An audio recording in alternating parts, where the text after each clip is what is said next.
5 minutes avec Dieu et sa parole. Méditation du lundi 8 juin 2020.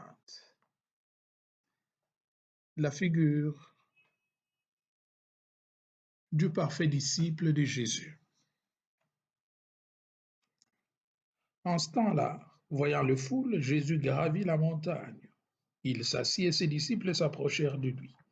Alors, ouvrant la bouche, il les enseignait. Il disait: Heureux les pauvres de cœur, car le royaume des cieux est à eux. Heureux ceux qui pleurent, car ils seront consolés. Heureux le doux, ils recevront la terre en héritage.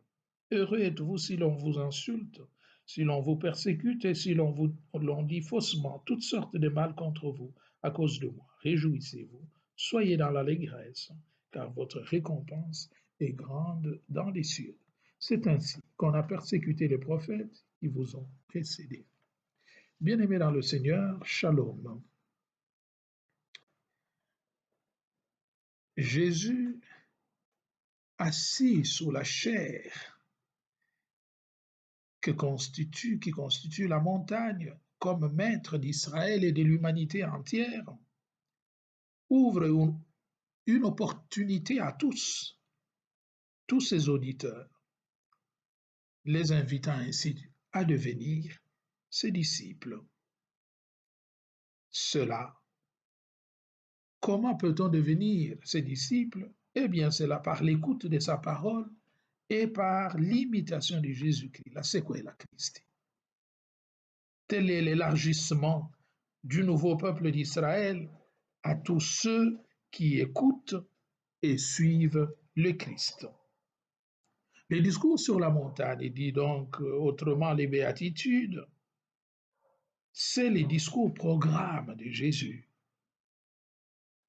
C'est le discours par lequel Dieu nous montre le chemin qui nous mène à la vie, le chemin qui nous ouvre à l'éternité bienheureuse, le chemin de la félicité et du bonheur.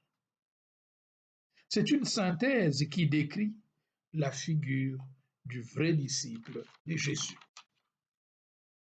Efforçons-nous donc d'être cette reproduction, au moins d'être une de ces reproductions, de ces qualités que nous donne le Christ, d'imiter ses vertus, au moins une de ses vertus, pour pouvoir prétendre suivre le Maître et établir de facto ainsi son règne dans notre monde corrompu.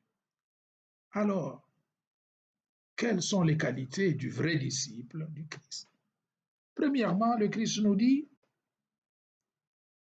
il faut être un pauvre en esprit. Les pauvres en esprit sont donc ceux qui sont humbles. Un pauvre en esprit, c'est celui qui supporte tout avec patience. Il ne condamne pas, il ne juge personne, mais il reste réceptif et accueillant, compréhensif, disponible. Il donne toujours son oui continuel à Dieu et aux frères. Voilà un pauvre en esprit. La seconde catégorie, nous dit Jésus, ceux qui pleurent. Le chemin de la félicité est ouvert à ceux qui pleurent. Parce que le règne de Dieu, ils pleurent. Pourquoi? Parce que le règne de Dieu n'est pas encore manifesté correctement à tous et dans le monde. C'est pourquoi ils se préoccupent tant. Ils se préoccupent à telle enseigne qu'ils travailleront pour un monde renouvelé. La troisième catégorie dont parle Jésus, ce sont le doux, ceux qui sont pleins de mansuétude, les personnes tranquilles et pacifiques, le contraire des violents, ceux qui sont lents à la colère et pleins d'amour, bien entendu. Le doux supporte la contradiction et est privé d'agressivité. Il évite les querelles et les litiges. La douceur est d'ailleurs un des fruits de l'Esprit Saint. Lisez dans Galates 5, 22 à 23. La quatrième catégorie, pour aspirer au bonheur, à la félicité, Christ nous dit, il faut devenir un assoiffé, un affamé de justice. La justice, dit-on, élève une nation.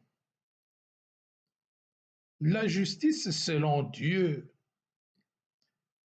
est le fait de pourvoir aux besoins de tous pour faire disparaître toute disparité entre les hommes, tout écart dans les situations sociales entre les hommes. Alors les affamés et assoiffés de justice sont les militants pour un monde juste où Dieu sera tout en tous. Ils travaillent pour faire advenir un tel monde. La cinquième catégorie, ce sont les miséricordieux. Les miséricordieux sont ceux qui savent pardonner les torts qu'ils ont subis. Ils ne rêvent jamais la vengeance, mais ils traitent en amis ceux qui les offensent, ceux qui les malmènent et les martyrisent. C'est pourquoi le Christ dira dans Luc 6, 26, 36, soyez miséricordieux comme votre Père céleste est miséricordieux. La sixième catégorie, ce sont les purs de cœur. Ceux qui se présentent à Dieu avec un cœur purifié et sont toujours en état de grâce, parce que la pureté, c'est la condition requise pour se tenir devant Dieu et lui rendre un culte. Rappelez-vous au psaume 15, il dit, qui gravira ta montagne sainte? L'homme au cœur pur, aux mains innocentes, et qui ne livre pas sa langue aux idoles. La septième catégorie des bienheureux, ce sont les pacificateurs. Ceux qui mettent la paix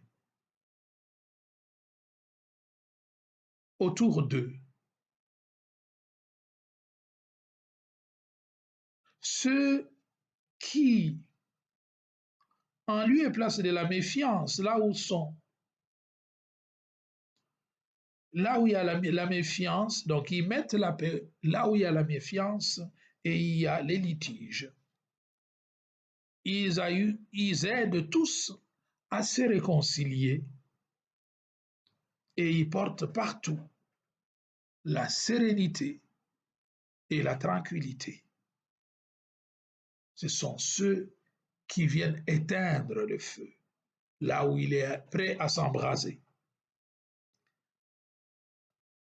La dernière catégorie, ce sont les persécutés.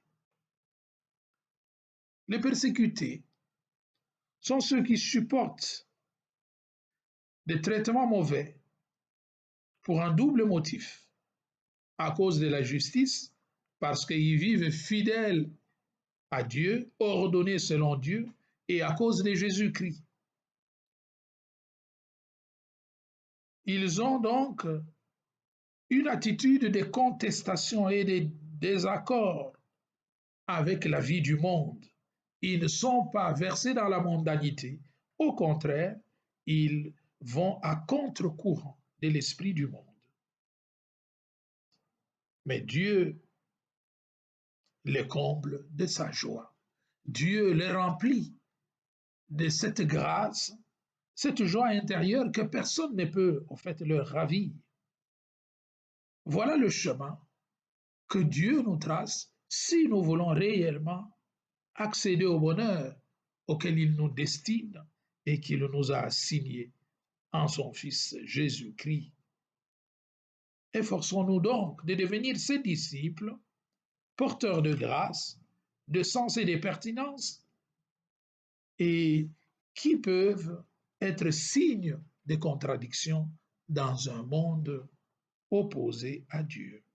Alors, nous seront la gloire de notre Seigneur et nous pourrons obtenir le salut que Dieu nous a promis en Jésus-Christ. Seigneur Jésus, ouvre-nous les portes de la simplicité pour t'accueillir. Renouvelle en nous l'esprit de l'enfance spirituelle et nous serons comme un oasis dans le désert de ce monde et nous communiquerons ta grâce qui ne se flétrit pas. Amen. Ô toi Notre-Dame, jette ton regard de compassion sur nous qui recourons à toi. Seigneur Jésus, jette ton regard de compassion sur nous qui recourons à toi. Et que Dieu puissant vous bénisse, le Père, le Fils et le Saint-Esprit.